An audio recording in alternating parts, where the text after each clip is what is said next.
ఓం నారాయణః పరో వ్యక్త అండమవ్యక్త సంభవం అండస్యాంతస్త్విమే లోకాః సప్తద్వీపా చ మేదినీ. ఓం శాంతి శాంతి ಶಾಂತಿ.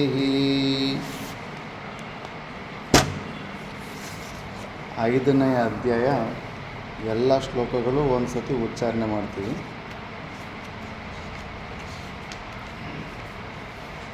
ಶ್ರೀ ಪರಮಾತ್ಮನೇ ನಮಃ. ಅಥ ಪಂಚಮೋऽಧ್ಯಾಯಃ ಕರ್ಮಸನ್ಯಾಸಯೋಗಃ. ಅರ್ಜುನ ಉವಾಚ ಸನ್ಯಾಸಂ ಕರ್ಮಣಾಂ ಕೃಷ್ಣ ಪುನರ್ಯೋಗಂ ಚ ಸಂಶಸಿ ಯಚ್ಛ್ರೇಯಯೇತಯೋರೇಕಂ ತನ್ಮೇ ಬ್ರೂಹಿ ಸುನಿಶ್ಚಿತಂ. ಶ್ರೀಭಗವಾನುವಾಚ ಸನ್ಯಾಸಃ ಕರ್ಮಯೋಗಶ್ಚ ನಿಶ್ರೇಯಸಕರಾವುಭೌ ತಯೋಸ್ತು ಕರ್ಮಸನ್ಯಾಸ ಕರ್ಮಯೋಗೋ ವಿಶಿಷ್ಯತೆ. ಜ್ಞೇಯಃ ಸ ನಿತ್ಯಸನ್ಯಾಸಿ ಯೋ ನ ದ್ವೇಷ್ಟಿ ನ ಕಾಂಕ್ಷತಿ. ನಿರ್ದ್ವಂದ್ವೋ ಹಿ ಮಹಾಬಾಹೋ ಸುಖಂ ಬಂಧಾತ್ ಪ್ರಮುಚ್ಯತೆ. ಸಾಂಖ್ಯಯೋಗೋ ಪೃಥಕ್ ಬಾಲಾಃ ಪ್ರವದಂತಿ ನ ಪಂಡಿತಾಃ. ಏಕಮಪ್ಯಾಸ್ಥಿತಃ ಸಮ್ಯಗ್ ಉಭಯೋರ್ವಿಂದತೆ ಫಲಂ. ಯತ್ಸಾಂಖ್ಯೈ ಪ್ರಾಪ್ಯತೆ ಸ್ಥಾನಂ ತದ್ಯೋಗೈರಪಿ ಗಮ್ಯತೆ.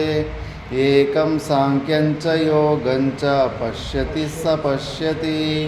ಸನ್ಯಾಸಸ್ತು ಮಹಾಬಾಹೋ ದುಃಖಮಾಪ್ತುಮಯೋಗತಃ. ಯೋಗಯುಕ್ತೋ ಮುನಿರ್ಬ್ರಹ್ಮ ನ ಚಿರೇನಾಧಿಗಚ್ಚತಿ. ಯೋಗಯುಕ್ತೋ ವಿಶುದ್ಧಾತ್ಮಾ ವಿಜಿತಾತ್ಮಾ ಜಿತೇಂದ್ರಿಯಃ.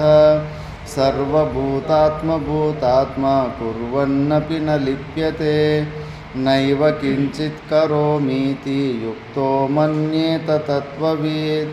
ಪಶ್ಯನ್ ಶೃಣ್ವನ್ ಸ್ಪೃಶನ್ ಜಿಘ್ರನ್ ನಶ್ನನ್ ಗಚ್ಚನ್ ಸ್ವಪನ್ ಶ್ವಸನ್. ಪ್ರಲಪನ್ ವಿಸೃಜನ್ ಗೃಹ್ಣನ್ ಉನ್ಮಿಷನ್ ನಿಮಿಷನ್ನಪಿ. ಇಂದ್ರಿಯಾಣೀಂದ್ರಿಯಾರ್ಥೇಷು ವರ್ತಂತ ಇತಿ ಧಾರಯನ್. ಬ್ರಹ್ಮಣ್ಯಾಧಾಯ ಕರ್ಮಾಣಿ ಸಂಗಂ ತ್ಯಕ್ತ್ವಾ ಕರೋತಿ ಯಃ. ಲಿಪ್ಯತೆ ನ ಸ ಪಾಪೇನ ಪದ್ಮಪತ್ರಮಿವಾಂಬಸಾ. ಮನಸಾ ಬುದ್ಧ್ಯಾ ಕೇವಲೈರಿಂದ್ರಿಯೈರಪಿ. ಯೋಗಿನಃ ಕರ್ಮ ಕುರ್ವಂತಿ ಸಂಗಂ ತ್ಯಕ್ತ್ವಾತ್ಮಶುದ್ಧಯೇ. ಯುಕ್ತಃ ಕರ್ಮಫಲಂ ತ್ಯಕ್ತ್ವಾ ಶಾಂತಿಮಾಪ್ನೋತಿ ನೈಷ್ಠಿಕೀಂ. ಅಯುಕ್ತಃ ಕಾಮಕಾರೇಣ ಫಲೇ ಸಕ್ತೋ ನಿಬಧ್ಯತೆ. ಸರ್ವಕರ್ಮಾಣಿ ಮನಸಾ ಸನ್ಯಸ್ಯಾಸ್ತೆ ಸುಖಂ ವಶಿ. ನವದ್ವಾರೆ ಪುರೇ ದೇಹಿ ನೈವ ಕುರ್ವನ್ನ ಕಾರಯನ್. ನ ಕರ್ತೃತ್ವಂ ನ ಕರ್ಮಾಣಿ ಲೋಕಸ್ಯ ಸೃಜತಿ ಪ್ರಭುಃ. ನ ಕರ್ಮಫಲಸಂಯೋಗಂ ಸ್ವಭಾವಸ್ತು ಪ್ರವರ್ತತೆ. ನಾದತ್ತೆ ಕಸ್ಯಚಿತ್ ಪಾಪಂ ನ ಚೈವ ಸುಕೃತಂ ವಿಭುಃ. ಅಜ್ಞಾನೇನಾವೃತಂ ಜ್ಞಾನಂ ತೇನ ಮುಹ್ಯಂತಿ ಜಂತವಃ. ಜ್ಞಾನೇನ ತು ತದಜ್ಞಾನಂ ಯೇಷಾಂ ನಾಶಿತಮಾತ್ಮನಃ. ನಿತ್ಯವತ್ ಜ್ಞಾನಂ ಪ್ರಕಾಶಯತಿ ತತ್ಪರಂ. ತದ್ಬುದ್ಧಯಸ್ತದಾತ್ಮಾನಸ್ತನ್ನಿಷ್ಠಾ ತತ್ಪರಾಯಣಾಃ. ಗಚ್ಚಂತ್ಯ ಪುನರಾವೃತ್ತಿಂ ಜ್ಞಾನನಿರ್ಧೂತಕಲ್ಮಷಾಃ. ವಿದ್ಯಾ ವಿನಯ ಸಂಪನ್ನೆ ಬ್ರಾಹ್ಮಣೇ ಗವಿಯಸ್ತಿನಿ. ಸುನಿಚೈವ ಸ್ವಪಾಕೆ ಚ ಪಂಡಿತಾ ಸಮದರ್ಶಿನಃ. ಇಹೈವ ತೈರ್ಜಿತಃ ಸರ್ಗೋ ಯೇಷಾಂ ಸಾಮ್ಯೇ ಸ್ಥಿತಂ ಮನಃ. ನಿರ್ದೋಷಂ ಹಿ ಸಮಂ ಬ್ರಹ್ಮ ತಸ್ಮಾತ್ ಬ್ರಹ್ಮಣಿ ತೇ ಸ್ಥಿತಾಃ. ನ ಪ್ರಹಿಷ್ಯೇತ್ ಪ್ರಿಯಂ ಪ್ರಾಪ್ಯ ನೋದ್ವಿಜೇತ್ ಪ್ರಾಪ್ಯ ಚಾಪ್ರಿಯಂ. ಸ್ಥಿರಬುದ್ಧಿರಸಮ್ಮೂಢೋ ಬ್ರಹ್ಮವಿದ್ ಬ್ರಹ್ಮಣಿ ಸ್ಥಿತಃ. ಬಾಹ್ಯಸ್ಪರ್ಶೇಷ್ವಸಕ್ತಾತ್ಮ ವಿಂದತ್ಯಾತ್ಮನಿ ಯತ್ಸುಖಂ. ಸ ಬ್ರಹ್ಮಯೋಗಯುಕ್ತಾತ್ಮ ಸುಖಮಕ್ಷಯಮಶ್ನುತೆ. ಯೇ ಹಿ ಸಂಸ್ಪರ್ಶಜಾ ಭೋಗಾ ದುಃಖಯೋನಯ ಏವ ತೇ. ఆద్యంతవంతః కౌంతేయ నతేషు రమతే బుధః శక్నోతి హైవ యః సోఢుం ప్రాక్శరీరవిమోక్షణాత్ కామక్రోధోద్భవం వేగం సయుక్తః స సుఖీ నరః యోऽन्तः సుఖోऽन्तరారామస్తతాन्तర్జ్యోతిరేవ యః స యోగి బ్రహ్మనిర్వాణం బ్రహ్మభూతోऽధిగచ్చతి లభంతే బ్రహ్మనిర్వాణం ఋషయః చిన్నద్వైదాయతాత్మానः సర్వభూతహితే రతాः కామక్రోధవియుక్తానాం యతీనాం యతచేతసాం అభితో బ్రహ్మనిర్వాణం వర్తతే విదితాత్మనాం స్పర్శాన్ కృత్వా బహిర్బాహ్యాన్ చక్షుశ్చైవాంతరే భ్రువోః ప్రాణాపానౌ సమౌ కృత్వా నాసాభ్యంతరచారిణో మనోబుద్ధిర్మునిర్మోక్షపరాయణः విగతేచ్ఛాభయక్రోధో యః సదా ముక్త ఏవ సః భోక్తారం యజ్ఞతపసాం సర్వలోకమహేశ్వరం సుహృదం సర్వభూతానాం జ్ఞాత్వా మాం శాంతిమృచ్చతి. ఓం తత్సదితి. శ్రీమద్భగవద్గీతాసు ఉపనిషత్సు బ్రహ్మవిద్యాయాం యోగశాస్త్రే శ్రీకృష్ణార్జునసంవాదే కర్మసన్యాసయోగో నామ పంచమోऽధ్యాయః. మీరు రోజు పారాయణం చేస్తారా లేదా? నారాయణ చెప్పి భగవద్గీత పారాయణం చేస్తారా లేదా? ఏం ఒక్క అక్షరం కూడా రాలేదు శ్లోకం. అభ్యాసం చేసుకోవాలి కదా, చూసి చూసి. మా గురుగారు అయితే కనీసం భగవద్గీత ఉచ్చారణం వస్తేనే సన్యాసం అంటారు, లేకపోతే లేదంటారు. సంవత్సరం అయితే ఉంది హెచ్చు తక్కువ, ఇప్పటికి రావాల్సి ఉంది.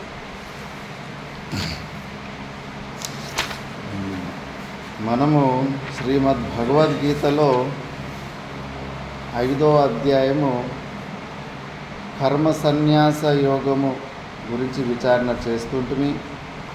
ఇందులో 16వ శ్లోకం వరకు మనం విచారణ చేసుకున్నాం. ఈ అధ్యాయంలో చెప్పుకుంటూ వచ్చారు. ఒక శ్లోకం వస్తుంది ఇందులోనే.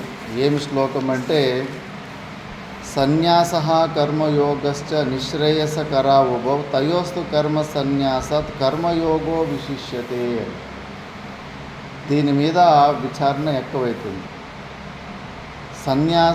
సన్యాస మార్గం గొప్పదా, నిష్కామక కర్మయోగ మార్గం గొప్పదా అనే ప్రశ్నలో భగవంతుడు తయోస్తు కర్మ సన్యాసాత్ కర్మయోగో విశిష్యతే, ఆ జ్ఞాన మార్గాన్ని సన్యాస మార్గానికన్నా కర్మయోగము గొప్పది అని పొగిడాడు. 2వ అధ్యాయంలో ఏమో కర్మని తీసి డస్ట్బిన్లోకి పారేశాడు. కర్మల ద్వారా శతకోటి జన్మలైనప్పటికీ కూడా నీకు మోక్షం దొరకదు అని చెప్పేసి. ఇప్పుడేమో దీనికన్నా కర్మయోగమే శ్రేష్టమని పొగుడుతున్నాడు. దీనివల్ల వచ్చిన విచారాల వల్ల ఇప్పుడు ఎలా చెప్పాడు అంటే, మనము ఇక్కడ కృష్ణ పరమాత్ముడు ఒకడు యోగ్యుడైన వాడు, బయట వైరాగ్యం ఉన్నవాడు, భోగాలలో ఆసక్తి లేకుండా నిజమైన వైరాగ్యాన్ని సాధన చతుష్టయ సంపత్తులను కలిగి సర్వకర్మ సన్యాసము తీసుకున్న సన్యాసి వాడు మాత్రం ఎప్పటికీ గ్రేటే. ఇక్కడ ఆ సన్యాస మార్గం గురించి చెప్పడం లేదు. ఇంకోడు ఉన్నాడు, యోగ్యత ఇది లేదు, ఊరికే పరిశ్రమ పనికి దొంగ అయిపోయి సోమరితనానికి అలవాటు పడి సాధన చతుష్టయ సంపత్తులు లేకుండానే ఇలాగ లింగ సన్యాసం ఎర్రబట్టలు లింగ సన్యాసాన్ని ఎవడైతే తీసుకున్నాడో అలాంటి సన్యాసం కన్నా ఇక నిష్కామ కర్మయోగము ఎంతో శ్రేష్టము అని, అలాంటి సన్యాసాన్ని ఇక్కడ తీసుకోవాలి. నిజమైన అధికారిత్వం ఉన్న వ్యక్తి సన్యాసము తీసుకోవడము ఏదైతే ఉందో ఆ సన్యాసం కంటే నిష్కామ కర్మయోగం ఎప్పటికీ శ్రేష్టం కాదు అని చెప్పేసి ఇలా దానికి సమాధానం చెప్పారు. లేకపోతే కన్నా భగవద్గీతలోనే తన వాక్యాలే విరుద్ధం అయిపోతాయి. ఈ భగవద్గీత మీదనే శ్రద్ధ వెళ్ళిపోతుంది. ఒకసారి జ్ఞాన మార్గం శ్రేష్టం అంటున్నాడు, ఇంకోసారి జ్ఞానం కన్నా నిష్కామ కర్మయోగ మార్గం శ్రేష్టం అంటున్నాడు. వట్టి శ్లోకాల అర్థాలు తీసుకుంటే కానీ ఇక్కడే దొరికిపోతారు, ఎవరు నిర్ణయానికి రాలేకపోరు. అందుకే భాష్యము టీకాల ద్వారానే దీని నిర్ణయం అవుతుంది. అలాంటి సన్యాసం గురించి ఇక్కడ భగవంతుడు చెప్పడం లేదు. ఆ అజ్ఞానంతో తీసుకున్న సన్యాసం కన్నా ఫలాపేక్ష లేకుండా కర్తృత్వ భావాలను వదిలిపెట్టి ఈశ్వరార్పణ బుద్ధితోటి చేసే నిష్కామ కర్మయోగం ఎంతో శ్రేష్టమని చెప్పుకుంటూ వచ్చి, దాని తర్వాత ఎక్కువ ఇంకా నిష్కామ కర్మయోగం గురించి మరి పొగుడుతూ ఉన్నాం.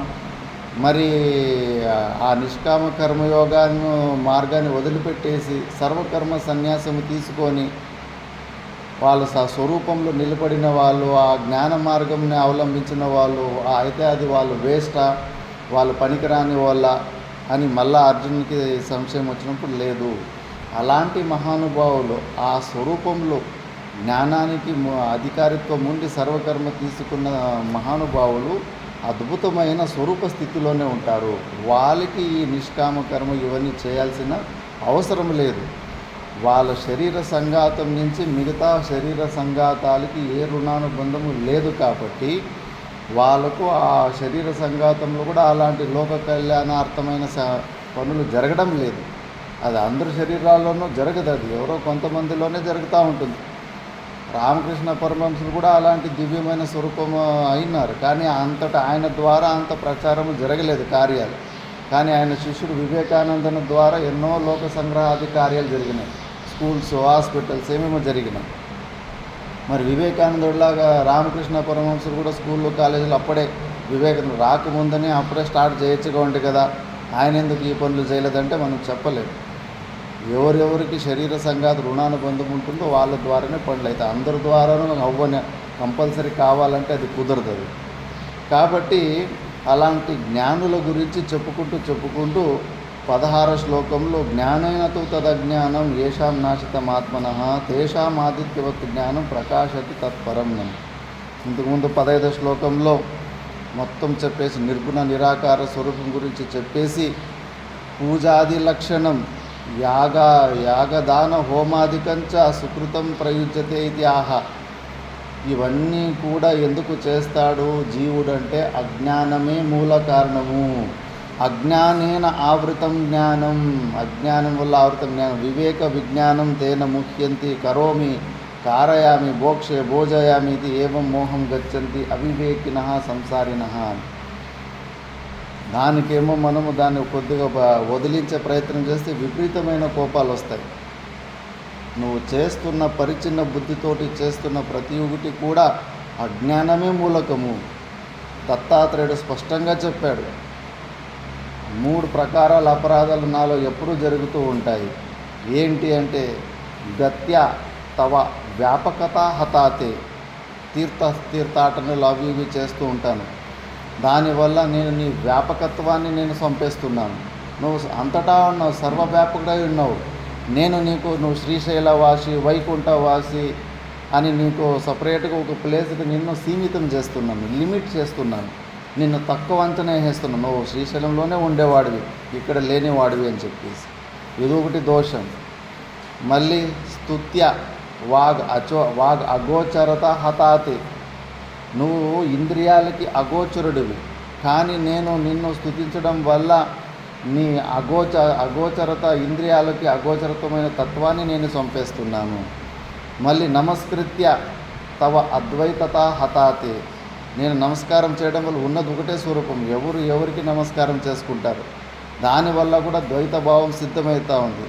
నీ అద్వైత సిద్ధాంతాన్ని నేను చంపేస్తున్నాను.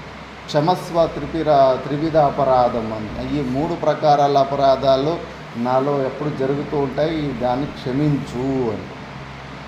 మరి దత్తాత్రేయ భగవానుడే చెప్పినాడు ఈ మాట. ఇప్పుడు ఏదో ఒక పూజనో ఒక ఇష్టదేవతను పట్టుకొని కొన్ని రోజులు ఆరాధన ఇవి చేసింటారు, అది కాదు యథార్థంగా పూజను చేసేది. భగవంతుని పూర్ణంగా తెలుసుకోండి, నిర్గుణ నిరాకార స్వరూపంలో తెలుసుకోండి అని కొద్దిగా దాన్ని ఏమన్నా వదిలించే ప్రయత్నం చేస్తే ఇంకా ఘర్షణలు అయిపోతాయి, యుద్ధానికే వస్తారు, కోపం వస్తుంది.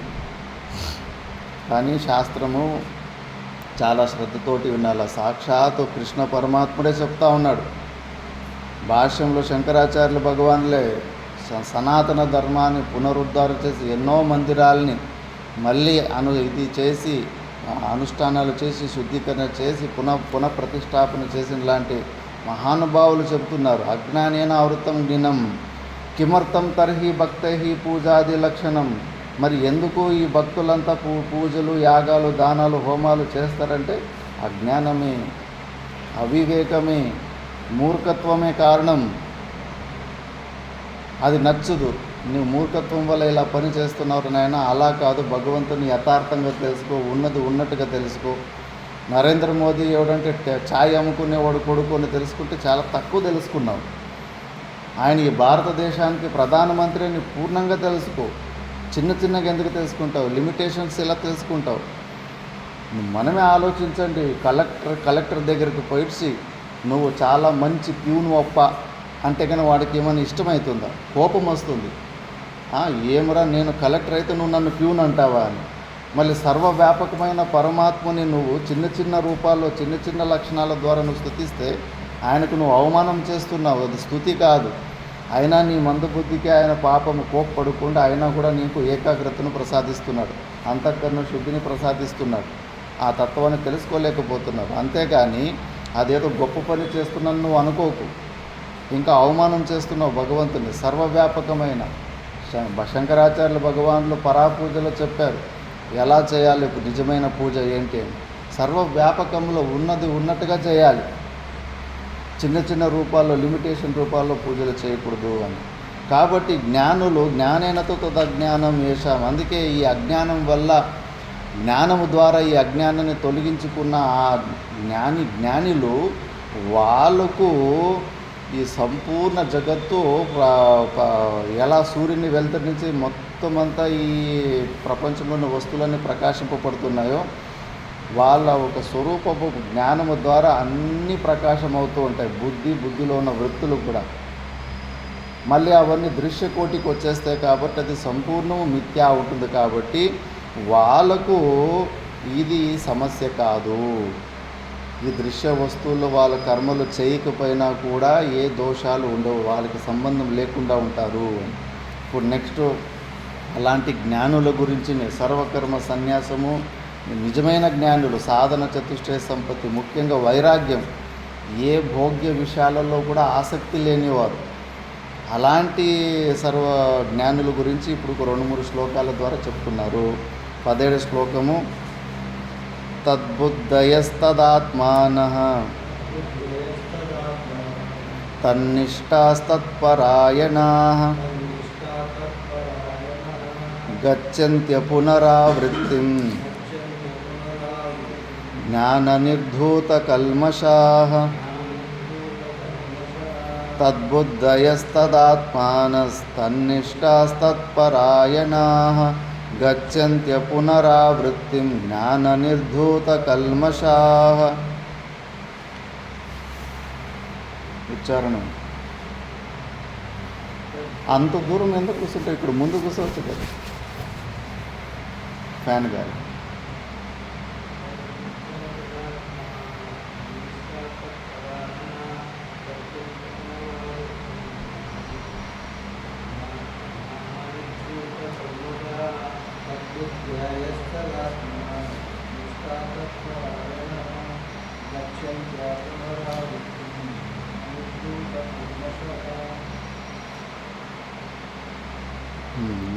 ನೀವು ಓದ್ತೀರಾ? 17ನೇ 5ನೇ ಅಧ್ಯಾಯ 17ನೇ ಶ್ಲೋಕ. 5ನೇ ಅಧ್ಯಾಯ ಕರ್ಮ ಸನ್ಯಾಸಗಳಿಗೆ.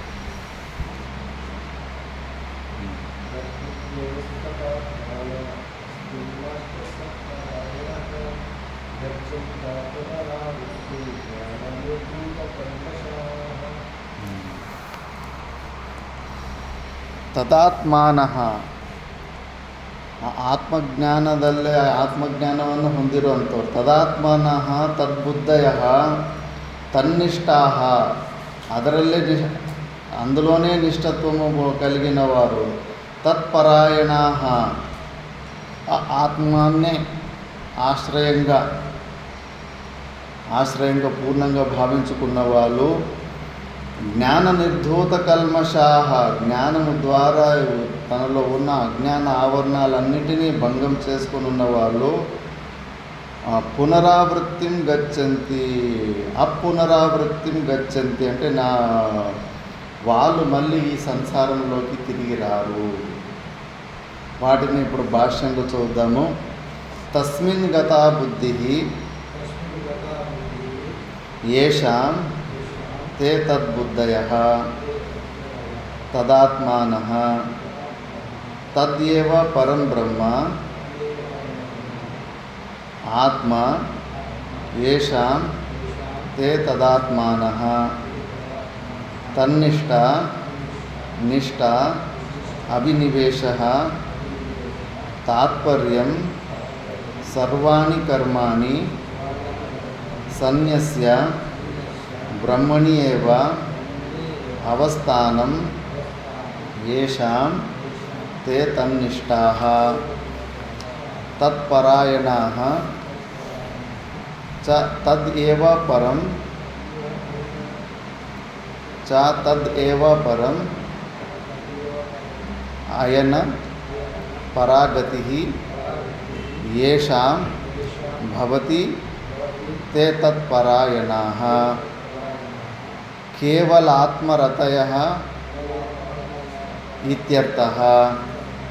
యేషాం జ్ఞానేన నాశితం ఆత్మనః అజ్ఞానం తే గచ్చంతి. ఏవం విధ ఆ పునరావృత్తిం, ఆ పునర్దేహ సంబంధం జ్ఞాన నిర్ధూత కల్మష యథోక్తేన జ్ఞానేన నిర్ధూత నాశితః కల్మషః పాపాది సంసార కారణ దోష యేషాం తే జ్ఞాన నిర్ధూత కల్మష యతయః ఇత్యర్థః.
శ్లోకంలో ఉన్న పదాలకే భాష్యకార భగవానులు ఒక్కొక్క దానికి అర్థం చెప్పుకుంటూ పోతారు. శ్లోకంలో తద్బుద్ధయ తదాత్మాన అని ఉంది. తస్మిన్ గతా బుద్ధి ఏషాం తే తద్బుద్ధయ. ఆ పరమాత్మ తత్వంలోనే ఎవరు బుద్ధి సంపూర్ణంగా లయం అయిపోతుంది. అంటే ఇప్పుడు మన బుద్ధిలో టేబుల్ ఆకార వృత్తి, బయట ఏ ఏ వస్తువులు చూస్తుంటామో అవన్నీ ఆకారాలు మన బుద్ధిలో వస్తుంటాయి. బుద్ధిని మనము బయట తిప్పినాం. బయట తిప్పితే బయట వస్తువులని ఈ మొబైల్ దీన్ని మైక్ని చూశాడు, లోపల ఉన్న బుద్ధి కూడా మైక్ లాగా మారిపోయింది. టేబుల్ని చూస్తాము, టేబుల్ లాగా మారిపోతుంది. చెట్టును చూస్తాము, బుద్ధి చెట్టులాగా మారిపోతుంది. ఆ బుద్ధిని నువ్వు లోపల ఉన్న బింబరూపమైన చైతన్యం వైపు తిప్పితే అది బింబరూపమైన చైతన్యం లాగానే మారిపోతుంది. అలాంటి బుద్ధి ఆ బ్రహ్మాకార వృత్తి పొందిన వాళ్ళు తద్బుద్ధయ. తదేవ పరం బ్రహ్మ ఆత్మ ఏషాం తదాత్మాతే తదాత్మాన. వాళ్ళకు ఆ బింబరూప చైతన్యమే నా ఆత్మ అని దృఢ నిశ్చయం చేసుకున్న వాళ్ళు. మనకు ఈ శరీరం కలిపి మొత్తం ఈ 3 శరీరాలు కలిపి నేను అన్న భావం వస్తాం. వాళ్ళకు మాత్రము కేవలం ఆ బింబరూప చైతన్యమే నా ఆత్మ, అదే నేను, ఈ 3 శరీరాలు కాదు, అది నేను, అసలైన నేను అని వాళ్ళకు నిష్ఠతోటి ఉంటారు. తన్నిష్ట నిష్ఠ అభినివేశ తాత్పర్యం సర్వాణి కర్మాణి సన్యస్య బ్రహ్మని ఏవ అవస్థానం వేషాంతే తన్నిష్ట. ప్రపంచంలో వాడుతుంటాం, వీడికి ఎంత ఎప్పుడు అమ్మాయిలు పిచ్చే, వీనికి ఎప్పుడు డబ్బులు పిచ్చే, వీనికి ఎప్పుడు సినిమాలు పిచ్చే అంటే నిష్ఠ. వానికి ఎప్పుడు సినిమాల్లోనే నిష్ఠ ఉంది, వీనికి ఎప్పుడు అమ్మాయిల్లోనే నిష్ఠ ఉంది, వీనికి ఎప్పుడు డబ్బుల మీదనే నిష్ఠ ఉంది. అంటే ఎక్కువ అటెన్షన్ వాడు దానికే ఇస్తుంటాడు. కానీ వీళ్ళు మా జీవన్ముక్త పురుషులు ఎప్పుడు ఆ బింబరూప చైతన్యమైన పరమాత్మలోనే నిష్ఠ. మనసు వాళ్ళ బుద్ధి అటువైపు తిరిగి ఉంటుంది. అంతో కాస్తో గీస్తే ఏదైనా మాట్లాడితే దాని గురించినే మాట్లాడుతుంటారు, వేరే విషయాల గురించి అసలు మాట్లాడడానికి ఇష్టమే ఉండదు. డబ్బులు పిచ్చున్నోడు నోరు విప్పితే కానీ డబ్బుల గురించినే మాట్లాడుతూ ఉంటాడు. సినిమాలు పిచ్చున్నోడు నోరు విప్పితే కానీ సినిమాల గురించినే మాట్లాడుతూ ఉంటాడు. ఎవరికి దేని పిచ్చి ఉంటుందో ఆ విషయాలు ఎక్కువ మాట్లాడుకుంటూ ఉంటారు. కాబట్టి ఈ మా మహానుభావుడికి ఆ తనలో ఉన్న బింబరూప చైతన్యం తప్పితే వేరే దాని గురించి మాట్లాడుకోవడం, డిస్కస్ చేసుకోవడం తెలుసు ఏవి ఇంట్రెస్టే ఉండదు. కాబట్టి అందులోనే నిష్ఠ ఉంటుంది. సర్వకర్మ సన్యస్య. అప్పుడు వాడికి ఎందుకంటే బయట నాకు ఏమి రూపాయి ప్రయోజనం లేదు, నా స్వరూపం కంటే మిగతా విషయాలు నాకు తెలుసుకోవడానికి ఏమి ఇంట్రెస్టే లేదు, ఎన్ని తెలుసుకున్నా ఏమి ఇప్పుడు అంతా లేని వస్తువులే అని చెప్పేసి వేరే విషయాలు అసలు ఇంట్రెస్టే ఉండదు. అందుకే అదొక సర్వకర్మ సన్యాసం చేసింటాడు. కేవలం తన స్వరూపం గురించినే మనసు బుద్ధులు అన్నీ కూడా అటువైపే తిరిగి ఉంటాయి. అలాంటి నిష్టను పొందిన వ్యక్తి తత్పరాయణా తద్యేవ పరం అయనం పరాగతి. ఆయనం అంటే ఆశ్రయం, పరాయణ అంటే కనుక ఆ పరం ఆ సచ్చిదానంద స్వరూప తత్వమే ఆశ్రయంగా అయనంగా, అది తప్పితే నాకు ఇంకేమీ వద్దు అని. ఏషాం భవతి తే తత్పరాయణా కేవలాత్మరతయ ఇత్యర్థ. వాళ్ళ స్వరూపంలో తప్పితే ఆత్మన్యేవ రమతి నందతి నందతి నందత్యేవ యస్య బ్రహ్మని రమతే చిత్తం. ఎవరు మనసు బుద్ధులంతా అటువైపు సత్యజాన స్వరూపం గురించి ఆ తత్వం గురించినే చింతలు చేస్తుంటే అటే తిరిగి ఉంటాయో వాళ్ళు పరమానంద స్థితిలో ఉంటారు, అందులోనే ఆనందపడుతుంటారు. బయట ఉన్న విషయాల్లో ఏం సంబంధమే ఉండదు. ఏషాం జ్ఞానేన నాశితం ఆత్మనః అజ్ఞానం తే గచ్చంతి. అలాంటి జ్ఞానులకు ఈ అజ్ఞానము తొలగిపోతుంది, అసలు ఉండడానికి ఆస్కారమే ఉండదు. ఏవం విధ ఆ పునరావృత్తిం ఆ పునర్దేహ సంబంధం. వీళ్ళు ఆ పునరావృత్యం అంటే మళ్ళీ ఇంకోసారి ఈ శరీర సంఘాతాలతోటి సంబంధం పెట్టుకోరు, పెంచేసుకుంటారు. జ్ఞాన నిర్ధూత కల్మష అంటే యథోక్తేన జ్ఞానేన నిర్ధూత నాశిత కల్మష అంటే పాపాది సంసార కారణ దోష. పాపరూపమైన సంసార కారణ దోష. సంసారానికి కారణమేమి? నారాయణ చైతన్యం. మళ్ళీ సంసారంలోకి జన్మకు రావడానికి కారణం ఏంటి?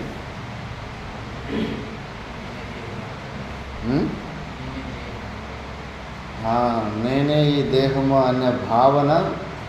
మళ్ళీ ఇంకేమి? కేవలం నేనే దేహం అనే భావనే కాదు, ఇంకా ఉంటాయి. ఇంకెందుకు మళ్ళీ మళ్ళీ జన్మకు ఎందుకు వచ్చేస్తున్నాం? మరి జ్ఞానికి ఎందుకు ఇంకోసారి జన్మ రాదు? జగత్ సత్యత్వ బుద్ధి కారణాలు. మళ్ళీ ఇంకోసారి మనం సంసారం ఇరుకుపోవడానికి జగత్తు సత్యమని అనుకోవడము, నేను ఈ శరీరం అనుకోవడము, ఇక్కడ అహంభావము, బయట ఉన్న ప్రపంచంలో మమ భావం, అది సత్యం అనుకోండి. ఈ మమ భావాలే మళ్ళీ కోరికలు. ఎందుకు భూలోకానికి కొంతమంది, స్వర్గలోకానికి కొంతమంది వాళ్ళకి అనుకూలంగా కోరికలకు వాళ్ళు చేసుకున్న కర్మలు. ఇప్పుడు ఇష్టం లేకుండా రావు. నువ్వు విచారం చేయలేదు, మిథ్యాత్వ నిశ్చయం కాలేదు. లెట్రిన్ తినాలని నీకు కోరిక వస్తుందా? ఎందుకు వస్తలేదు లెట్రిన్ తినాలని కోరిక? అది ఇష్టం రాదు. ఇష్టం లేకపోతే మాత్రము అత్యంత తుచ్చిబుద్ధి ఉంటే కోరికలు రావు. అక్కడ నీకు దేని గురించి కోరికలు వస్తున్నాయి, అక్కడ ఏమో ఇంకా నువ్వు విచారం చేయలేవు. అక్కడ నీకు ఇంకా అది సత్యమైన వస్తువులాగానే కనిపిస్తూ ఉంది. దాని మిథ్యాత్వ నిశ్చయం కలగలేదు. అక్కడే విచారణ చేయలేదు. ఎందుకు ఆలోచిస్తుంది? ప్రపంచంలో ఎన్ని విషయాలు ఉన్నాయి? లక్షల కోట్ల విషయాలు ఉన్నాయి. 1,00,000 కోట్ల విషయాల గురించి ఆలోచిస్తుందా? లేదు. కొన్ని విషయాల గురించి మళ్ళీ దాని గురించి ఆలోచన చేస్తాం. అక్కడే విచారణ ఎందుకు ఆలోచన చేస్తుంది? అందులో నిజంగా ఈ మనసు ఆలోచిస్తున్న దాంట్లో నిజంగానే నాకేమైనా ఆనందం దొరుకుతుందా, ఇంకేమైనా ప్రయోజనం దొరుకుతుందా, అది చెక్ చేసుకోవాలి మంచిగా యథార్థంగా. అందుకే ఆర్జవంతో చెక్ చేసుకోవాలి. గురువుల దగ్గరికి రోజు మా గురుగారు చెప్పేవారు డైరీ మెయింటైన్ చేయాలని. ఉదయం నుంచి సాయంత్రం వరకు ఈరోజు నిన్నటి నుంచి ఈ రోజులో ఏం ఇంప్రూవ్ అయ్యింది, మనసు ఇంకా దేని గురించి ఆలోచన చేస్తుంది, అది లిస్టు రాసుకోవాలి. లేకపోతే సాధనలు ఇవి జరగవు. అలాగే ఉంటుంది. ఎక్కడ వేసిన గొంగడి అక్కడే ఉంటుంది. ఇట్లా వింటూ ఉంటావు. ఇప్పుడు నిద్రపోతున్నావు. మంచి సత్సంగం జరుగుతూ ఉంది, దీనికోసమే అన్నీ వదిలిపెట్టి వచ్చినావు, క్లాస్లో నిద్రపోతున్నావు. దీని మీద ఇంట్రెస్ట్ పోయింది, మళ్ళీ వేరే దాని మీద నీకు కోరికలు వస్తున్నాయి, ఇంట్రెస్ట్ వస్తున్నాయి. ఇక్కడే కదా అలర్ట్గా ఉండేది. మనసుని ఇక్కడే మనం జాగ్రత్త పరచాలి. బయట విషయాలను వదిలిపెట్టేసి అయ్యో ఇది నా చరిత్ర, ఇది నీ సమస్యకి పరిష్కారమే భగవద్గీత. మరి ఇక్కడే నీ మనసు టాటా బాయ్ బాయ్ అంటారు. ఇంకా దీని మీద కోరికపోతాను. మంచి శ్రవణంలో అలర్ట్గా ఉన్న చోట అక్కడ నిద్ర వస్తాను. నిద్ర ఎక్కడొస్తుంది? బోర్ కొడితే నిద్ర వస్తుంది. మరి నిద్ర ఎందుకు వచ్చింది? నేను నారాయణ చైతన్య అంటే కనుక నువ్వు స్లిప్ అయిపోతున్నావు, నిద్రపోతున్నప్పుడు లేపడానికి నారాయణ చైతన్య అంటాను. అర్థమైందా? పూర్తిగా కళ్ళు మూసేసుకున్నావు. అలర్ట్గా ఉండాలి. ఇక్కడే అలర్ట్గా ఉండాలి. భయం ఉండాలి. ఇట్లే నేను టైం పాస్ చేసుకుంటే కానీ మృత్యు వచ్చి గొంతు కొట్టేస్తుంది. ఎక్కువ సమయం కూడా లేదు ఆయుష్లో. అంటే ఒక 5-6 సంవత్సరాలు లేదా 10 సంవత్సరాలు అంతే. దానికి మించి ఎక్కువ సమయం లేదు. బస్సు మిస్ అయిందా మళ్ళా పునరపి జననం, పునరపి మరణం, మళ్ళా పుట్టుడు సచ్చుడు, అన్ని సంసారాన్ని ఈదుకొని వచ్చినావు. ఎన్ని ప్రకారాల కష్టాలు దుఃఖాలు చూసినావు. వ్యక్తుల మనస్తత్వాలు చూసినావు. అవసరం ఉన్నప్పుడు వాడుకొని, అవసరం లేనప్పుడు కాళ్ళతోటి కొనేసే తత్వము ప్రతి చోట చూసింటావు. మళ్ళా ఇదే సీన్, ఇదే సంసారం, ఇదే స్టోరీ రిపీట్ అయిపోతుంది. నిద్ర రాకూడదు, భయం ఉండాలి. జన్మ వేస్ట్ అయిపోతుందని భయపడాలి. మరి ఇవే కదా పాపాది సంసార కారణ దోషాహ. సంసారానికి మళ్ళా కారణాలు ఎందుకు? మళ్ళీ శరీరాలు ఎందుకు వచ్చేస్తున్నాయి? ఈ శరీరమే నేను అనే ఈ కర్తృత్వ బుద్ధి, జగత్ సత్యత్వ బుద్ధి, మళ్ళా కోరికలు. ఆ కోరికల వల్లనే మళ్ళా ప్రధానమంత్రి కావాలని మంచి అందరికీ కోరిక ఉంటుంది. ప్రతి ఒక్క జీవి కూడా చాలా వరకు కోరుకునేటప్పుడు పెద్దగానే కోరుకుంటాడట. చిన్న పోస్టులు కోరుకోడు. కోరికలు పెట్టుకోవడానికి నేను భారతదేశపు ప్రధానమంత్రి లేదా ప్రపంచానికి పెద్ద రాజునైపోలేను. ఎప్పుడు పెద్దగానే మనోరాజ్యాల కోరికలు పెట్టుకుంటాడు. ఊరికే కోరికలు పెట్టుకుంటే సరిపోతుంది. దానికి తగిన పుణ్యం కూడా చేసి ఉండాలి కదా. ఆ పుణ్యం మాత్రం చేసి ఉండదు. అలా మళ్ళీ దోమలకి, పందులకు ప్రధానమంత్రి రాజు అయిపోతారు. కుక్కలకు కూడా రాజులు ఉంటారు, పందులకు రాజులు ఉంటారు. కోరిక మాత్రం అలాగే ఉంది కానీ పుణ్యం దానికి తగిన పుణ్యం లేదు కాబట్టి అలాంటి శరీరాలు వచ్చేస్తాయి. అందుకే ఇవన్నీ జ్ఞాన నిర్ధూత కల్మషాహ, జీవన్ముక్త పురుషులు ఇవన్నీ చంపేసుకో ఉంటారు. ఈ శరీరం మీద ఉన్న తాదాత్మ్యాన్ని తెంచుకొని ప్రపంచంలో మిథ్యాత్వ నిశ్చయం చేసుకొని ఇంకెక్కడ ఏమీ కారణం లేదు, మళ్ళా ఇంకొకసారి శరీరం కిమిచ్చన్ కస్య కామాయ శరీరమను సంజవే, కిమిచ్చన్ ఏమి కోరిక పెట్టుకొని మళ్ళా ఇంకోసారి శరీరం వస్తుంది ఆ మహానుభావునికి. అసలు కడిగి పారేశాడు, మళ్ళీ ఇంకోసారి శరీరానికి వచ్చే కారణాలని కాల్చి పడేశాడు. నిర్ధూత కల్మషాహ అంటే ఇవే సంసారానికి కారణభూతమైన ఇవన్నీ గుణాలు చంపేసుకోవాలి. దోషాయేషతే జ్ఞాన నిర్ధూత కల్మష యతః ఇత్యర్థః. ఇలాంటి మహానుభావులు తరతి శోకం ఆత్మభీతి, వాళ్ళు శోకాన్ని తరిస్తారు అంతేగాని ఇంకా అది తప్పితే ఇంకా చెయ్యి ఎట్లా పట్టుకుంటే ఇంకా నిద్ర వచ్చేస్తుంది. చెయ్యి పట్టుకోవద్దు, అట్లా చెయ్యి పట్టుకున్నా గోడ కోరుకున్నా ఇంకా నిద్ర వచ్చేస్తుంది. చాలా అలర్ట్గా వినాలి. ఎంత అలర్ట్గా వింటే అంత ఇది రిజిస్ట్రేషన్ అవుతుంది. పొగలంతా యాక్టివ్గా ఉండి పాఠంలో నిద్రాదేవతకి బలి అయిపోతే ఎట్లా? నిద్ర పోతూ ఉండవు, మళ్ళీ లేదు ఒప్పుకోసుడు. అక్కడ నిద్రపోతే కొంచెం ఫ్రెష్నెస్ వస్తుంది, క్లాస్లో మేలుకో. ఎందుకంటే మెయిన్ ఇక్కడ యాక్టివ్గా ఉండాలి, దీనికి అనుకూలంగానే ఉండాలి. నేను అందుకే చెప్తే హారతిని ఏదో అయితే తప్ప గంట సేపు మంచిగా శవాసనం వేసుకొని అలారం వేసుకొని కొద్దిగా పడుకొని లేచి ఫ్రెష్ అప్ అవ్వు. కరెక్ట్గా క్లాసులో వచ్చేసి తూపిడిస్తూ ఉంటారు. ఫుల్గా అలర్ట్గా ఉండేది క్లాస్ రూమ్లోనే. అది పాపము ఫలము. నిద్రాదేవత ఏమిటి పురాణాలు చెప్పలేదా?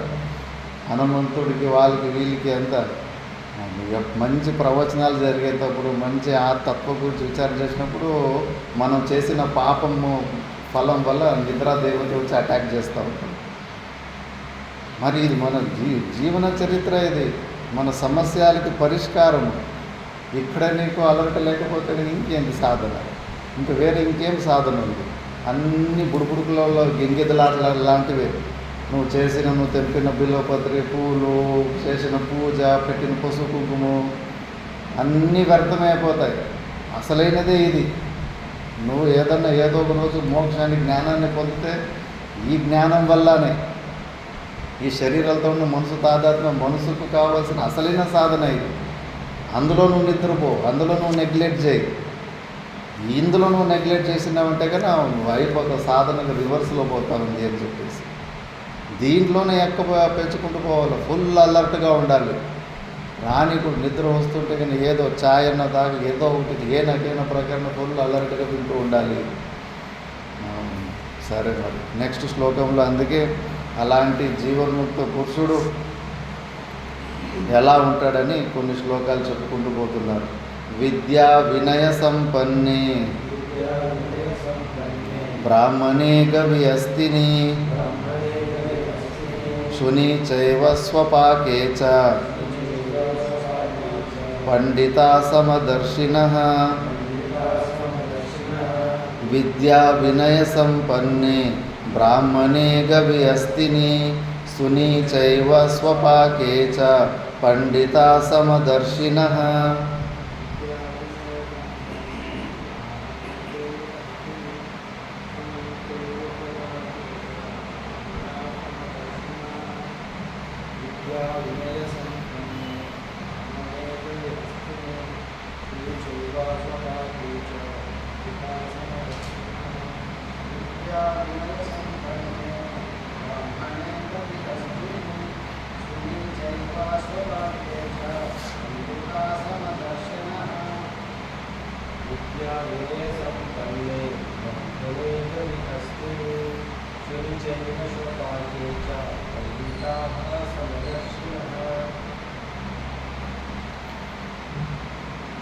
పండితాః విద్యా వినయ సంపన్నే బ్రాహ్మణే చ గవి హస్తిని శుని చ స్వపాకే సమదర్శినః.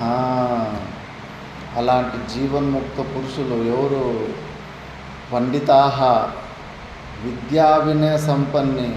విద్య అంటే కన్నా ఈ ఆత్మవిద్యని, ఈ సంపూర్ణ వైరాగ్యాన్ని పొందిలాంటి శ్రేష్టమైన జీవన్ముక్త పురుషునిలో, సద్బ్రాహ్మణుల్లో, ఆవులో, మళ్ళీ ఏనుగులో, కుక్కలో, కుక్కని తినేవాళ్ళు, స్వపాకే అంటే కుక్కని తినేవాళ్ళు, చాండాలుల్లో, అందరిలోనూ కూడా సమదర్శిన, అందరిలో కూడా ఒకే తత్వాన్ని, అందరినీ ఒకేలాగా చూస్తారు.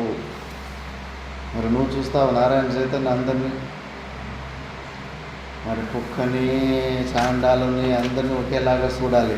ప్రపంచంలో ఉన్న వాళ్ళని అందరినీ భగవంతుడిలాగా చూస్తావా? మరి గర్భగుడిలో ఉన్న విగ్రహాలను మాత్రం పూజలు చేసి ఆరాధన స్థుతి చేస్తావు.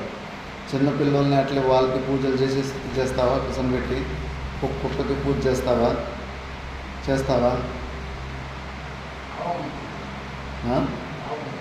అది ఎట్లా సమముగా చూసుకోవడం అంటే ఎట్లా? అన్నిట్లో ఏం తేడా అవుతుంది? అజ్ఞాని కూడా అన్ని జంతువుల్ని అన్నీ చూస్తూ ఉంటాడు. ఇక్కడేమో అందరిలోనూ సమంగానే చూసుకోవాలని చెప్పినాడు. ఏం వ్యవహారంలో పోని కుక్కని పక్కలో కూర్చొని పెట్టుకొని కుక్క తినేది మనం తినచ్చా? లేదా గర్భగుడిలో దేవునికి పూజ చేసినట్టు కుక్కలకు పూజ చేయొచ్చా? ఎట్లా మరి ఇంకేం సమమాయ? భేద బుద్ధి ఉన్నే ఉంది. దీన్ని అందరూ తేడాగా చూసుకుంటారు. సమవర్తిన అని చెప్పలేదు, సమదర్శిన. ఏవి సమంగా ఉంది? కుక్కకు ఒక జీవన్ముక్త పురుషునికి, రెండింటిని నువ్వు ఒకేలాగా ఎలా చూసుకోగలుగుతావు? ఎట్లా చెప్పు?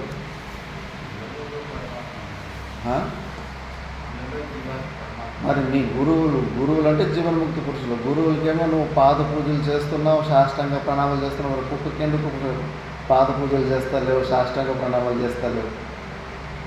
చేస్తావా? మరి చేయాలా? ఇది తెలుసుకోవాలా. ఏంటి సమం అంటే ఏది చూసేది అని చెప్పేసి. అందుకే భాష్యంలో చూద్దాం. విద్యా వినయ సంపన్నే అనే పదాలకి మీరు చదువుదాం. విద్యా వినయ సంపన్నే, విద్యా చ వినయ చ విద్యా వినయౌ, విద్యా ఆత్మనో బోధో వినయ ఉపశమః. తాభ్యాం విద్యా వినయాభ్యాం సంపన్నో విద్యా వినయ సంపన్నో విద్వాన్ వినీతః చ యో బ్రాహ్మణః తస్మిన్ బ్రాహ్మణే గవి హస్తిని సుని చ ఏవ స్వపాకే చ పండితాః సమదర్శినః. విద్యా వినయ సంపన్నే ఉత్తమ సంస్కారవతి బ్రాహ్మణే సాత్వికే మధ్యమాయాంచ రాజస్యాం గవి సంస్కారహీనాయాం అత్యంతం ఏవ కేవలతామసే హస్త్యాదో చ సత్వాదిగుణైః తజ్జైః చ సంస్కారైః తథా రాజసైః తథా తామసైః చ సంస్కారైః అత్యంతం ఏవ అస్పృష్టం సమం ఏకం అవిక్రియం బ్రహ్మ ద్రష్టుం శీలం యేషాం తే పండితాః సమదర్శినః.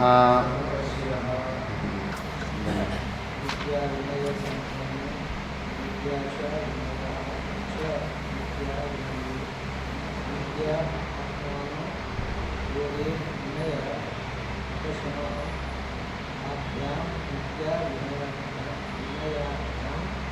संपन्ने विद्या विनय संपन्ने विद्वान् विनीताः च ये ब्रह्मणः तस्मिन् ब्रह्मणो गृहस्थिनि सुनिच एव श्रहाते च अन्यः समदर्शि विद्या विनय संपन्ने उत्तम संस्कारवती ब्राह्मणो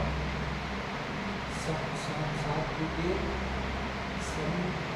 संयमाय च राजसां गवी संस्कारहीनाय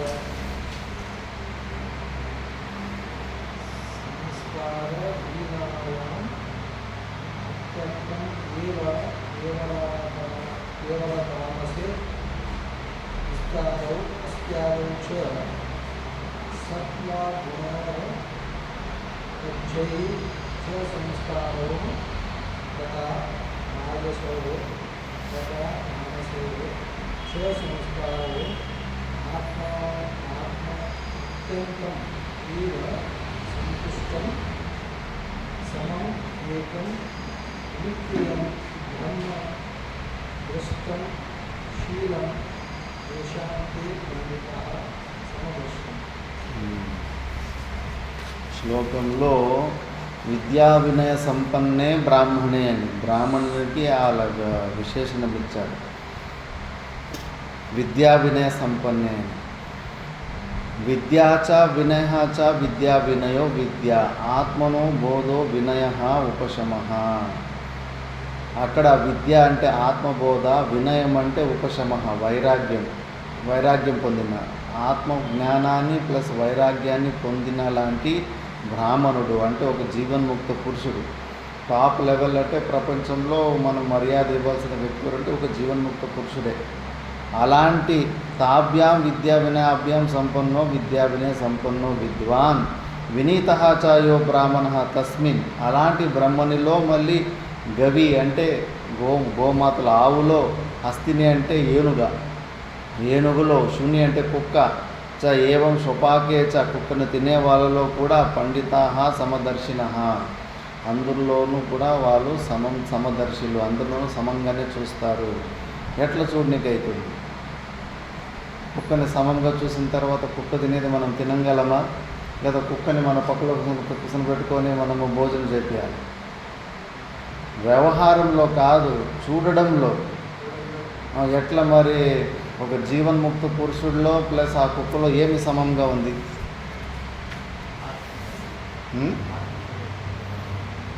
ఏమి ఆత్మస్వరూపంలో ఉన్నది ఎలా చెప్పగలరు? మళ్ళీ వేరువేరుగా ఏముంది? జీవన్ముక్త పురుషుడికి ఆ కుక్కలో వేరువేరు ఏముంది? సమంగా ఏముంది? ఆయన శరీరంలో కుక్క శరీరంలో. కుక్క ఆత్మనిష్టలో ఉండదు. అవి కాదు, నేను చెప్పింది ఒకసారి. ప్రపంచంలో అన్ని వస్తువుల్లో 5 ఉంటాయి. అస్థి, బాతి, ప్రియ, నామ, రూప. ఇవి 5 ఉంటాయి. ఈ 5 కుక్కలోనూ ఉంటాయి, జీవన్ముక్త పురుషుల్లో మంచి బ్రాహ్మణుల్లో కూడా ఉంటాయి లేదా? ఉంటాయి కదా. మరి 5 ఇందులో 5 విషయాలు ఉన్నాయి, అందులో 5 విషయాలు ఉంటాయి. సమంగా ఏవేవి ఉంటాయి? జీవన్ముక్త పురుషుని రూపము కుక్క రూపం ఒకటేనా?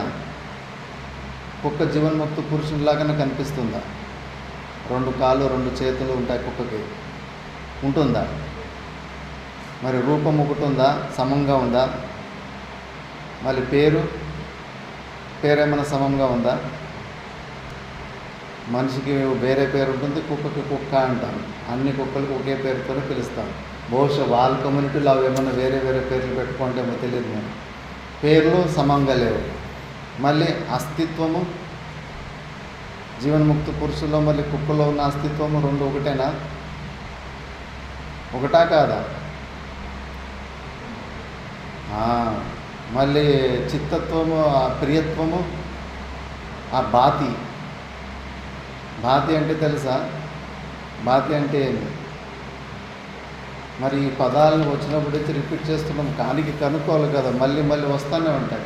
అస్థి అంటే ఉనికి, ఉండడం అనేది జీవన్ముక్త పురుషులోనూ కామన్గా ఉంది, కుక్కలోనూ కామన్గా ఉంది. మరి బాతి అంటే ఏమి? జ్ఞానం, చిత్తత్వము. అస్థి అంటే సత్తు, బాతి అంటే చిత్తు, ప్రియ అంటే ఆనందము. సత్తు, చిత్తు, ఆనందము ఇవే పరమాత్మని లక్షణాలు, స్వరూప లక్షణం ఇవి. సత్తు, చిత్తు, ఆనందమును. దాన్నే ఆ సత్తుని అస్థి అంటారు, చిత్తుని బాతి అంటారు, మళ్ళీ ఆనందాన్ని ప్రియ అంటారు. మరి జ్ఞానం, ఆ ఉనికి జ్ఞానం, ఆ రెండిట్లోనూ ఒకటే ఉంటుందా? ఉంటుందా లేదా? ఉండలేదా?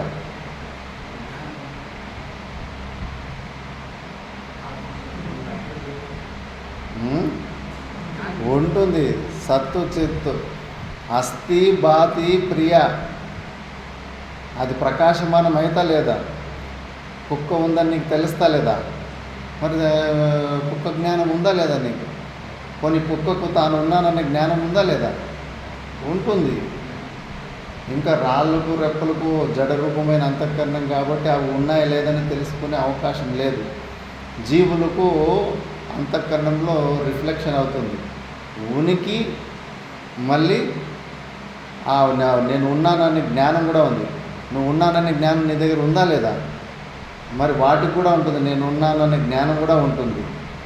మరి ప్రియత్వం, జీవన్ముక్త పురుషునికి తనంటే ఇష్టమా లేదా వేరే వాళ్ళంటే ఇష్టమా?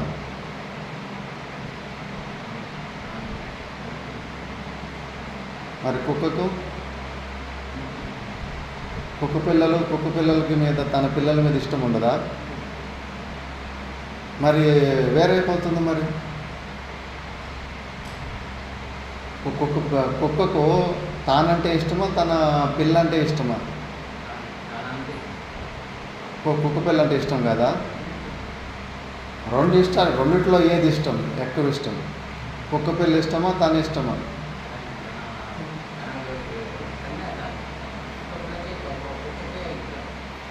దాని పిల్ల కన్నా తనంటేనే దానికి ఇష్టం. కుక్క పిల్లలు పుట్టి ఈనిన తర్వాత దానికి శక్తి బలహీనమైపోతే బయటికి పోయి అన్నం తెచ్చుకునే సామర్థ్యం లేకపోతే తన పిల్లల్ని కొరికి తినేస్తుంది. అప్పుడు తనే పుట్టిన పిల్లలనే ఆహారంగా దాన్నే తినేసి అది బతికి మళ్ళీ మిగతా పిల్లల్ని సాక్కుంటుంది. తెలుసా? పాము కూడా అంతే. పొదిగిన తర్వాత ఫుల్గా బలహీనమైపోతే తన గుడ్లని అదే తినేస్తుంది, తన పిల్లల్ని అదే తినేస్తుంది. ఇంకా అన్నీ ఎన్నో కథ, కోతి పిల్ల కథలన్నీ చెప్పినాను. ఆత్మనస్తు కామాయ సర్వం ప్రియం భవతి. ప్రతి ఒక్కరికి వాళ్ళ స్వరూపం అంటేనే ఇష్టం. వాళ్ళకు భిన్నంగా ఉన్న చోట ఎక్కడ ప్రేమ ఉండడానికి ఆస్కారమే లేదు. ఎందుకు ఉంటుంది ప్రేమ అంటే వాళ్ళ నుంచి మనకి ఏదో ప్రయోజనం ఉంటేనే వాళ్ళ మీద ప్రేమ ఉంటుంది.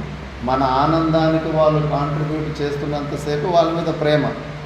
వాళ్ళు మనకు వ్యతిరేకమైనారంటే భార్య కావచ్చు, కొడుకులు కావచ్చు, మనుమలు కావచ్చు, ఎవరైనా కానీ వాళ్ళ మీద ఇంకా ద్వేషం పుడుతుంది. ఈ ప్రియత్వం అన్నది కూడా ప్రతి ఒక్కరు కూడా ఉంటుంది. అస్థి, బాతి, ప్రియత్వం అన్నది మూడు కూడా అన్నిట్లోనూ ఉంటాయి. ఇందులో 5 ఉన్నాయి, అందులో 5 ఉన్నాయి. సమంగా ఎన్ని ఉన్నాయి ఇప్పుడు రెండిట్లో? ఒక జీవన్ముక్త పురుషుల్ని మళ్ళీ కుక్కలో ఏమేమి సమంగా ఉన్నాయి? 5 సమంగా ఉన్నాయా? ఇప్పుడు శివరామ అవధూతులు కుక్కలాగా కనిపిస్తున్నారు నీకు, రూపము 2 సమంగా ఉన్నాయా? మరి ఎట్లాంటి నువ్వు పేరు ఈయన పేరు శివరామ అవధూత, బయట ఉన్న కుక్క పేరు శివరామ అవధూత అని పేరు పెట్టావా? మరి ఎట్లా సమంగా ఉన్నాయి? ఇంకేం సమంగా ఉన్నాయి? బుర్రాన్ని అస్సలు వాడడం లేదు నువ్వు. దీనితోనే యుద్ధం చేయాల. సత్తు, చిత్తు, ఆనందం, అస్థి, బాతి, ప్రియ, ఇవి 2 ఇద్దరిలోనూ సమంగా ఉన్నాయి. నామరూపాలు వేరువేరుగా ఉన్నాయి. ఇవి 3 అన్ని జీవుల్లో, ఏనుగులో కూడా అంతే. అస్థి, బాతి, ప్రియ అనేది ఈ జీవన్ముక్త పురుషుల్లో కానీ, కుక్కలో కానీ, ఏనుగులో కానీ, కుక్కను తినే వాటిలో కానీ ఇది మాత్రం అన్నీ సమంగానే ఉంటాయి, కామన్గానే ఉంటాయి. వేరువేరుగా ఏముంటాయి అంటే నా పేరు, వాళ్ళ ఆకృతి, రూపం, షేపు, ఆ షేపులు పేర్లే వేరువేరుగా ఉంటాయి. మరి ఇప్పుడు జీవన్ముక్త పురుషులు సమంగా అందరినీ చూస్తారంటే అందరిలోనూ ఈ నామరూపాలను వదిలిపెట్టేసి ఈ 3 తత్వాలను మాత్రమే బుద్ధి ద్వారా ఆబ్జెక్టిఫై చేస్తారు. మిగతావి నామరూపాలను చూడనీకి పోరు. ఆ నామరూపాలు చూస్తే అన్నిటిలోనూ భేదబుద్ధులు వచ్చేస్తాయి. మనం చూసే తత్వాన్ని బట్టి ఉంటుంది. చెప్పాను కదా, ఇప్పుడు భార్యాభర్తలు ఇద్దరు గొడవ చేసుకుంటూ ఉంటారు. అసలు నేను వేరు నువ్వు వేరు అన్న భావంలో కొట్టుకుంటారు, గొడవలు చేసుకుంటారు. కానీ పక్కింటోడు కొట్టనీకి వస్తే గొడవలు వస్తే కానీ భార్యాభర్తలు ఇంట్లో ఉన్న వాళ్ళందరూ కూడా ఒకటైపోయేసి వీళ్ళందరూ కలిసి వాళ్ళ మీద కొట్టనీకి పోతారు. మనం ఇంట్లో ఉన్న మనమంతా ఒకటే అని, మనమంతా సమమే, మనమంతా ఒక్కటే అని భావించుకోవడం వల్లనే కదా. అప్పుడు వాళ్ళ బుద్ధి ద్వారా ఏం చూసుకున్నారు, వాళ్ళు కొట్టుకునేటప్పుడు నువ్వు వేరు నేను వేరను భేద బుద్ధిని తెచ్చుకున్నారు. కానీ పక్కింటోడు కొట్టనీకి వచ్చినప్పుడు ఆ బుద్ధి ద్వారా మనమందరూ ఒకటే అని బుద్ధి ద్వారా ఒకే తత్వాన్ని చూశారు. పక్కూరోళ్ళు ఈ ఊరోళ్ళ మీద గొడవకు వచ్చినప్పుడు ఊరిలో ముందు ఆ పక్కింటోడు వీళ్ళు గొడవ చేసుకుంటూ ఉంటారు. కానీ ఊరు మొత్తం అంతా ఒకటైపోతారు. ఊరిలో ఉన్న వాళ్ళందరూ మనమందరూ ఒకటే అని బుద్ధి ద్వారా సమంగా చూసుకున్నారు. పక్క రాష్ట్రమోడు మన రాష్ట్రమోళ్ళు ఏదో నదుల నీళ్ళ కోసం గొడవ పడుతున్నారంటే 10 కోట్ల మంది ఆంధ్రాలో ఉన్న వాళ్ళందరూ కూడా ఒకటే అని భావంతో వస్తారు, భావించుకోవడం వల్ల. పాకిస్తాన్కు ఇండియాకు యుద్ధం వచ్చిందంటే 150 కోట్ల మంది మనుషులంతా మనమంతా ఒకటే అని చెప్పేసి బుద్ధి ద్వారా సమబుద్ధిని పెట్టుకుంటారు. కరోనా ప్రాకృతిక ప్రళయాలు ఇలాంటివన్నీ వచ్చినప్పుడు ప్రపంచంలో మన మనమంతా ఒక్కటే అన్న భావాన్ని తెచ్చుకుంటారు. మనం బుద్ధిని ద్వారా సమంగా, అంటే నన్ను నిన్ను వేరు చేసేలాంటి కారణాలకు తావు ఇవ్వరు. నువ్వు బుద్ధి ద్వారా ఎక్కడ చూసినా కూడా ఈ హస్తి బాతి ప్రియని చూస్తే గాన నీకు భేదబుద్ధి పుట్టదు. నామరూపాలు చూసేసి వేరే గుణాలు ఎక్స్ట్రాలు చూసేస్తే కానీ భేదబుద్ధి వచ్చేస్తుంది. ఇప్పుడు చిన్న పిల్లోడు నేను వయసులో పెద్దోన్ని అంటే వయోవృద్ధత్వం అనే గుణము ద్వారా వాడిలో నువ్వు భేదబుద్ధిని చూసుకుంటున్నావు. నేను వేరు వాడు వేరు అని చెప్పేసి భేదబుద్ధి వచ్చిన తర్వాత రాగద్వేషాలు తప్పకుండా జరుగుతాయి. 100% గొడవలు, రాగద్వేషాలు అన్నీ జరిగిపోతాయి. ఇట్లా ఎన్నో ప్రకారాల అభిమానాల ద్వారా మనము వాడికి వాళ్ళు స్త్రీ, నేను పురుషుని, శరీరంలో ఉన్న కొన్ని ఆకారాల వల్ల అక్కడ కూడా భేదబుద్ధిని తెచ్చుకుంటాం. కానీ ఈ జ్ఞానులు, జీవన్ముక్త పురుషులు అందరిలో కూడా సత్తు, చిత్తు, ఆనందం, అస్థి బాతి ప్రియను మాత్రమే బుద్ధి ద్వారా గమనిస్తారు. మిగతా ఎక్స్ట్రాలు ఏముంటాయో విభాగాలు చేసే డిఫరెన్షియేటర్ గుణాలు ఉంటాయి కదా, వాటిని చూడరు. అలాంటి తత్వాన్ని కలిగి ఉంటారు. ఇప్పుడు డమరును వాయిస్తూ ఉంటే చెప్పాను కదా నేను, ప్రపంచంలో ఎక్కడ డమరుకాన్ని వాయిస్తున్నా కూడా ఎవరో డమరుకాన్ని వాయిస్తున్నారని అర్థమైపోతుంది. అందులో నవరసాలు ఉంటాయి, 9 స్టైల్లో వాయించవచ్చు. రౌద్రము, సరసము ఇలాంటివన్నీ ఉంటాయి నవరసాలు, హాస్యము అవన్నీ. మేము హారతికి కొద్దిగా లేటుగా అయినప్పుడు ఒక 5-6 మంది మేము డమరుకాన్ని వాయించేటోళ్ళు హారతిలో ఉంటుంది. ఒకరు ఒక స్టైల్లో వాయించేవారు. అందరూ బాగా భలే అద్భుతంగా వాయించేవారు. ఒక్కోసారి హారతికి లేటుగా పోతా ఉంటే కానీ హారతి స్టార్ట్ అయిపోయింది, డమరుకాన్ని వాయిస్తున్నారని దాని సౌండ్ వచ్చేది. మళ్ళీ ఎవడు వాయిస్తున్నాడన్న విషయం కూడా మాకు తెలిసిపోయేది. ఎందుకంటే ఒకేలాగా స్టైల్ ఉంటుంది. ఈరోజు వాడు అనూప్ చైతన్య వాయిస్తున్నాడు, ఇది వీడి స్టైలు అంటే డమరుకం వాయిస్తున్నారని ఒక సామాన్య జ్ఞానము, అనూప్ చైతన్య అనేవాడు ఈరోజు వాయిస్తున్నాడన్న విశేష జ్ఞానం. ఇలా సామాన్య జ్ఞానం ఒకటి, విశేష జ్ఞానం ఒకటి అన్ని వస్తువులలో కలుగుతూ ఉంటుంది. నువ్వు ఆ సామాన్యాన్ని చూసుకుంటే భేదబుద్ధులు రావు. విశేష జ్ఞానాన్ని చూసుకుంటే కన్నా అప్పుడు అన్నిటిలోనూ భేదబుద్ధులు వచ్చేస్తుంటాయి. వాడు వేరు వీడు వేరు అని చెప్పేసి జ్ఞానులు ఆ భేదబుద్ధికి అవకాశం ఇవ్వరు. మనసు బుద్ధుల ద్వారా ఈ 3 తత్వాలని చూస్తారు కాబట్టి వాళ్ళకి. అందుకే ఇప్పుడు చెప్పాను కదా, మాతా మాణికేశ్వరం వాళ్ళ దగ్గరికి యడ్యూరప్ప వచ్చాడు, అమిత్ షా వచ్చారు, పెద్ద పెద్దోళ్ళు. అసలు అమిత్ షాకి దర్శనం కూడా ఇవ్వలేదు. ఎందుకంటే వాళ్ళు ఈ స్పెషాలిటీ, వాడు పెద్ద తోపు, వాడు పెద్ద పార్టీకి లీడర్ అని, వాడు ప్రధానమంత్రి అని, వీడు ఎమ్మెల్యే అని అవన్నీ చూడరు వాళ్ళు. అస్థి బాతి ప్రియం ఇవి మాత్రమే చూస్తారు. ఇంకా నిజమైన భక్తుడు, ఏమీ లేని పేదవాడైనా సచ్చే మంచి భక్తుడు ఉంటే కానీ వాడికి ఎక్కువ ప్రిఫరెన్స్ ఇస్తారు. ఈ భేదబుద్ధి ఎక్స్ట్రాలు అన్నీ చూడడానికి పోరు. కానీ అది లేదా, ఆ తత్వాన్ని చూసే తత్వం లేని వాళ్ళు ఇప్పుడున్న విధాయకుడు వస్తేనే అదిరి బెదిరిపోతారు, కూలారాలు తెప్పిస్తారు, డ్రమ్ములు కొట్టేవాళ్ళు పిలిపిస్తారు. ఎందుకంటే ఆయన వచ్చినప్పుడు ఆయనకు మర్యాద చేయకపోతే మళ్ళీ మనకి ఏమి హాని కలిగిస్తాడు, భయము ఉంటుంది. లేదా ఆయనకు మర్యాదలు చేస్తే ఆయన నుంచి ఏదైనా మనం లాభాలు పొందాలని ఆశ కూడా ఉంటుంది. ఇవన్నీ ఆ స్పెషాలిటీలు చూసి వచ్చే డిఫరెన్సెస్. కానీ జ్ఞానులకు ఆ చెంచాగిరీలకి ఆ విశేషాలు శూన్యకి పోటు. అందరిలో సమంగా ఉన్న అస్థి బాతి ప్రియతత్వం ఏముందో ఆ ప్రియతత్వాన్ని మాత్రమే చూస్తూ ఉంటారు. అందుకే ఇలా సమంగా చూసుకోవడం అంటే వ్యవహారంలో కుక్కని మన పక్కలో కూర్చోవడం కానీ, కుక్క తినేది మనం తినలేము. వ్యావహారికంలో విషమత ఉన్నే ఉంటుంది, ఆ భేదం ఉన్నే ఉంటుంది. కుక్కని కుక్కలానే చూడాలి. అసలు కుక్కని ఆశ్రమంలో పర్మిషనే లేదు. అవి మళ్ళా సంవత్సరానికి ఒకసారి హీటుకు వస్తూ ఉంటాయి. ఆ కర్మలన్నీ చూస్తే కానీ ఉన్న బ్రహ్మచర్యం కూడా పాడైపోతుంది. అందుకే వాటికి పర్మిషనే లేదు. ఇక కుక్కలు సాకేటోళ్ళని చాండాలులని అంటారు. ఆవుల్ని గోవుల్ని సాకుతుంటే పర్వాలేదు. మీ ఇంటి బయట కావాల్సింటే దానికి కొద్దిగా అన్నము అవి వేసేసి అక్కడ డిస్టెన్స్ మెయింటైన్ చేయి. ఆహారం పెట్టద్దని చెప్పడం లేదు. మరి దాన్ని ఇంటిలోకి తీసుకొని దాన్ని ముట్టుకునుడు అంటే కానీ కుక్కను ముట్టుకుంటే స్నానం చేయాలి. చాండాలు అంటారు కుక్కను ముట్టుకుంటే కదా. గోవును ముట్టుకుంటే నువ్వు స్నానం చేయాల్సిన అవసరం లేదు. నువ్వు స్నానం చేయకపోయినా పర్వాలేదు. ఊరికి ఆవును ముట్టుకొని నువ్వు యాగాలు కూడా చేయొచ్చు, యాగ యజ్ఞాదులు కూడా చేసుకోవచ్చు. ఆవును ముట్టుకుంటేనే పవిత్రం. నువ్వు స్నానం కూడా చేయాల్సిన అవసరం లేదు. అందుకే అన్నిటిలోనూ ఒకేలాగా పండిత సమదర్శన అంటే కానీ ఈ హస్తిబాతి ప్రియతత్వాన్ని చూసుకోవాలంటే కానీ వ్యవహారంలో తారుమేరు చేయడం కాదు. ఆ డిస్టెన్స్ ఉండనే ఉండాలి. ఏ జీవిని ఎక్కడ పెట్టాలో, ఎవరికి ఎంత ఇవ్వాలో ఇప్పుడు నెక్స్ట్ ఇందులో భాషల్లోనే అడుగుతారు. అందుకే అలా పండితా సమదర్శిన విద్యా వినయ సంపన్నే ఉత్తమ సంస్కారవతి బ్రాహ్మణి. బ్రాహ్మణుడు ఉత్తమ సంస్కారానికి ప్రతీకము. సాత్వికే మళ్ళా మాధ్యమాంచ రాజస్యాం గవి, దానికన్నా కొంచెము తక్కువ సెకండ్ కేటగిరీలో వచ్చేది ఆవు, గవి.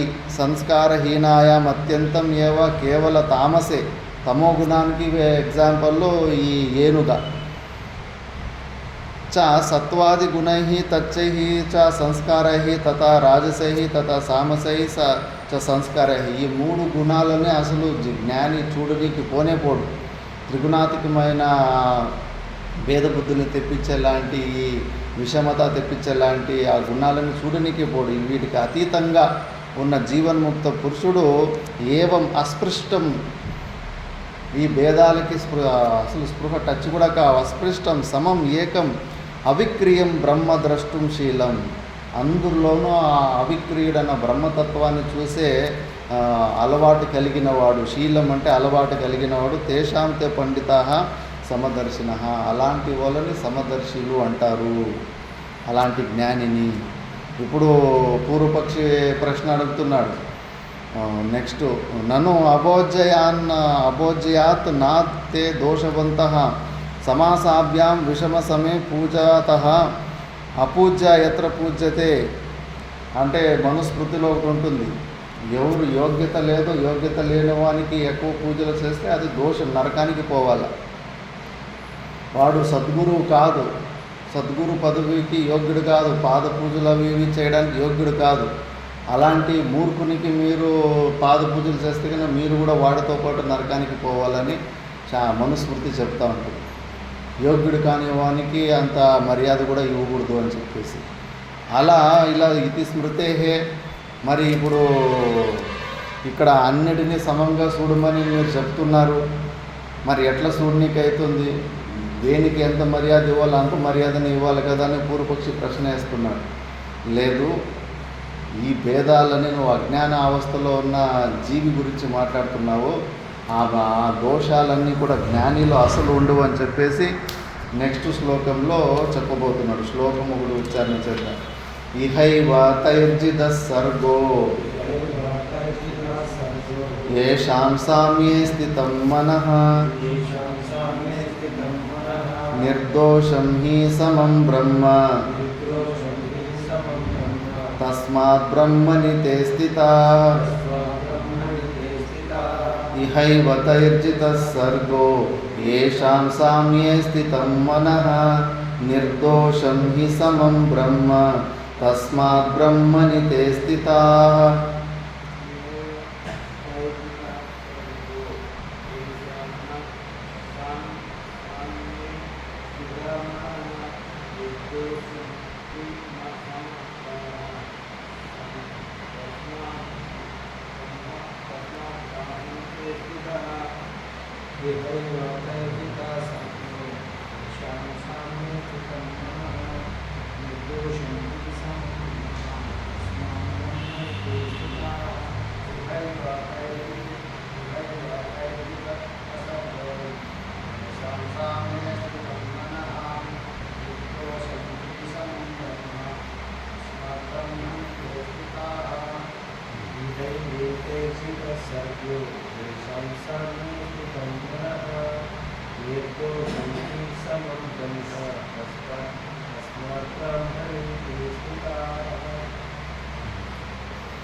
येषां मनः साम्ये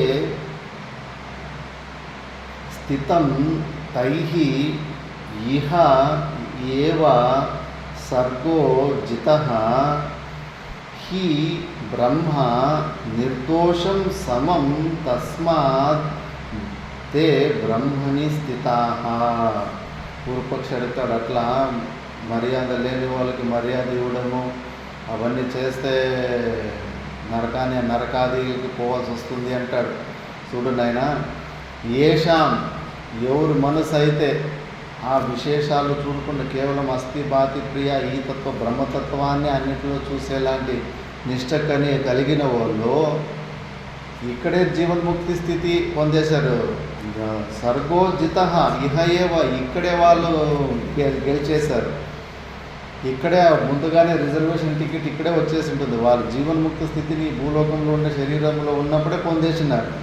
ఇంకా వాళ్ళకి మళ్ళీ పునర్జన్మలు లేవు. నువ్వు ఆ స్వర్గము నరకం గురించి ఇంకెలా నువ్వు మాట్లాడనికైతుంది.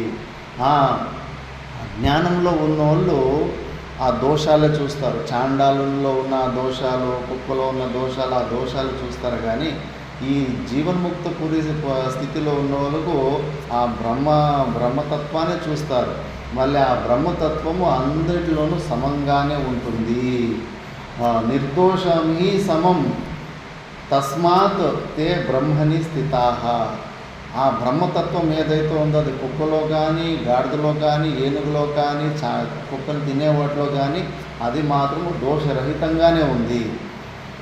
కానీ అజ్ఞానంలో ఉన్న వాళ్ళు ఆ శరీరాన్ని చూస్తారు కదా, అష్టావక్రుణ్ణి ఆ వంకరలు చూసి ఎటకారం చేసి నవ్వారు. కానీ లోపల ఉన్న జ్ఞానతత్వాన్ని చూడగలిగినరా వాళ్ళు?